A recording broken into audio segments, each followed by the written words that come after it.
I blacked out and didn't realize what was going on. One minute I was walking to my car after a late night at the office, and the next thing I knew, I was waking up in a small, dark room with no windows. My head was throbbing and my mouth felt like it was stuffed with cotton. I tried to move, but quickly realized my hands and feet were bound. Panic started to set in as I struggled against the restraints and tried to piece together what happened.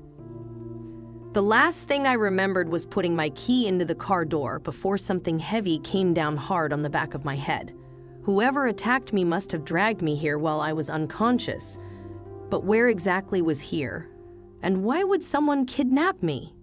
I didn't have any money or powerful connections. I was just an accountant trying to make ends meet. As I lay there in the dark, terrified about what would happen next, I started to take in my surroundings. The room smelled dank and moldy, with just a dirty old mattress on the floor that I was lying on. There were no windows or furniture. The only door was made of heavy metal with a small slit at eye level. Everything was dim except for the sliver of light coming from the slit in the door. I had no idea how long I was unconscious before I woke up. It could have been hours or even days. The throbbing hunger pains in my stomach made me think it was probably the latter. I needed to get out of this place, but I had no idea where I was or who had taken me.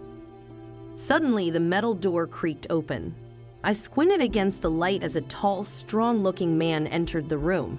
He wore dark jeans, combat boots, and a black mask covering the lower half of his face. My heart started pounding uncontrollably. Well, look who finally decided to wake up," he said in a deep, gravelly voice. "Please just let me go," I begged, my voice shaking. "I don't know why you brought me here, but I swear I won't tell anyone." He let out a chilling, mirthless laugh. "Oh, it's far too late for that. You won't be going anywhere. Your life is mine now." A cold sweat broke out on my skin. What did he want from me? Money? Revenge? What possible reason could he have to do this? Over the next few days, I fell into a terrifying routine with my captor.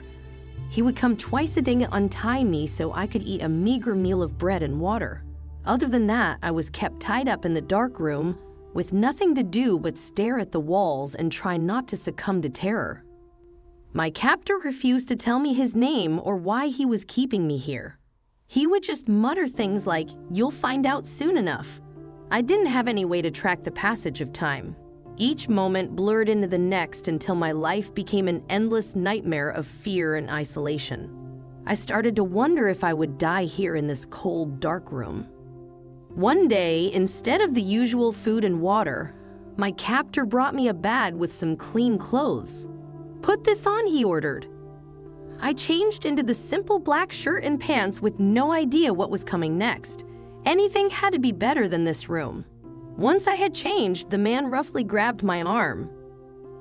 "We're going for a little trip," he said as he pushed me out the heavy door for the first time since I'd been taken. I winced as my eyes adjusted to the bright sunlight. I realized then that I was being kept in some kind of cellar or basement. We were in a remote countryside area with no houses or people as far as I could see. My captor forced me into a waiting van, my heart pounding with terrified excitement. Wherever we were going, it had to be better than that cellar. But I also had no idea what his plans for me entailed. The van drove up a long, winding road to a palatial mansion surrounded by gardens and fountains. My captor yanked me out of the van and pulled me toward the front door. Was he taking me to see his employer? Did someone rich put him up to kidnapping me? We entered the impressive foyer and my eyes widened. Men and women milled around chatting and drinking cocktails as if this were a lavish party. They were all dressed in expensive clothing, the women glittering with diamonds and rubies. My captor pulled me into a side parlor and sat me in a chair. "Wait here," he ordered before turning and leaving the room. I shrunk down in the plush chair, more confused than ever. There must have been at least 30 people at this strange party. Who were they and why was I brought here? I didn't have to wonder much longer. A moment later, a refined man in his 60s entered the room flanked by 2 armed guards. His salt and pepper hair was impeccably styled, and his suit looked like it cost a year of my salary. The guards took positions on either side of the door, while the older man sat in the chair across from me and crossed one leg over the other. "Hello, Megan," he said in a cultured voice. "I've been eager to meet you. My name is Mr. Hendricks." I just stared at him mutely, too stunned to respond. How did he know my name? What could he possibly want from me? Mr. Hendricks gave me an icy smile. "I'm sure you're wondering why you're here. You see, my organization provides entertainment services for an elite clientele, services they can't get anywhere else." My blood turned to ice in my veins as his meaning sunk in. They were going to force me into becoming a sex slave for rich strangers. "Your captor tells me you have quite a lovely figure under those clothes," Mr. Hendricks continued. "With the proper grooming, I think you'll fetch top dollar with our clients." Hot tears sprang to my eyes as a nightmare worse than I ever imagined unfolded before me. I wanted to beg for my freedom, but I knew it would do no good. There was no way these evil people would just let me walk away. "Please, don't do this," I choked out. "I'm nobody, just a simple accountant." Mr. Hendricks waved his hand dismissively. "It's too late for appeals. This is your life now, like it or not." He nodded to the guards. "Take her to Anna. Time to get her ready for the auction block." The guards grabbed me and forced me out of the room as I struggled in vain to get free. I was brought upstairs to a lavishly decorated bedroom. A stern-looking older woman waited there. I assumed this was Anna. I was stripped naked and made to shower and shave while Anna watched me like a hawk. After my shower, Anna did my hair and makeup while an armed guard stood by the door. She transformed me into someone I didn't recognize. Heavy makeup and skimpy lingerie that left little to the imagination.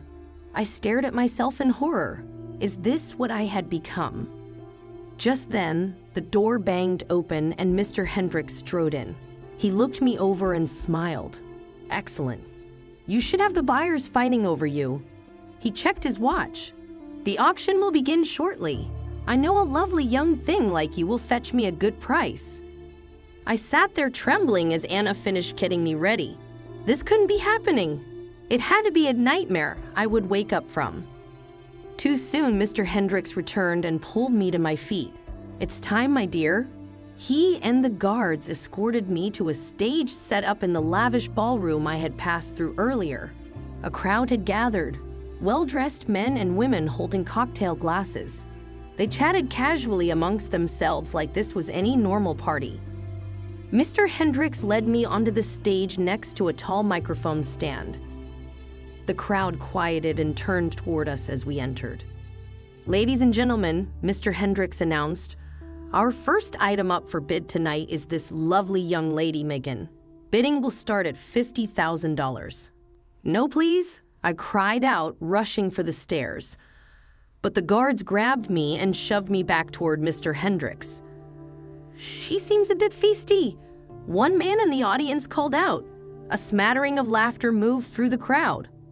Mr. Hendricks gave me a stern look and continued, "As I was saying, we'll start the bidding at $50K. Do I hear 60? An elegant woman raised her hand. 60,000. The bids started coming in from all directions. Everything blurred together as these monsters casually bid on my life. I felt dizzy and nauseous. 100,000, called out one man. Mr. Hendricks smiled wide. He was going to make a fortune selling me. I wanted to scream, but no sound came out.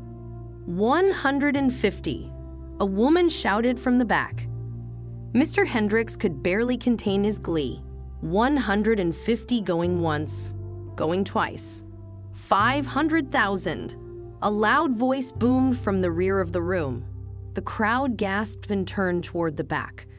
I saw a familiar figure stepping forward. It was the man who kidnapped me. He strode to the front and pulled out a badge. FBI. This auction is shut down. Chaos erupted. The crowd scrambled toward the exits while Mr. Hendricks was grabbed by FBI agents who had been waiting in the wings. I collapsed to the floor, overwhelmed with relief. It was all part of an elaborate sting operation.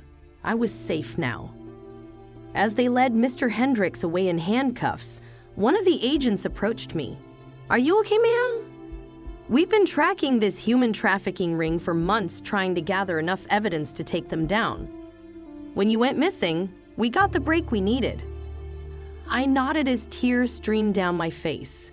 My kidnapper came and wrapped a blanket around me. "It's all over now," he said gently. The FBI had saved me from a horrific fate. As I walked out of that mansion toward the waiting ambulance, I took my first deep breath in weeks. My life could finally start again.